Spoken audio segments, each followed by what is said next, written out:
This is an extremely quick video just to show you how to change the location that Google Chrome will save downloads to on your computer. So I'm using a MacBook. I'm here on Chrome. I'm going to go into Chrome and choose Preferences. On Windows, it's probably File Preferences. And that brings up this window here. And then you're just going to write, you're going to hit the search button, which is over here.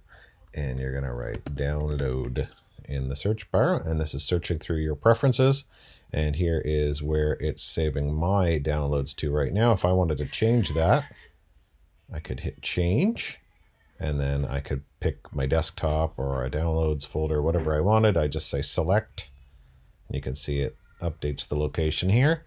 You could also have it ask you, hey, where do you want to save this file every single time before you download, just by flipping that on, and then it'll ask you every time where to download the file, and that's how you do it.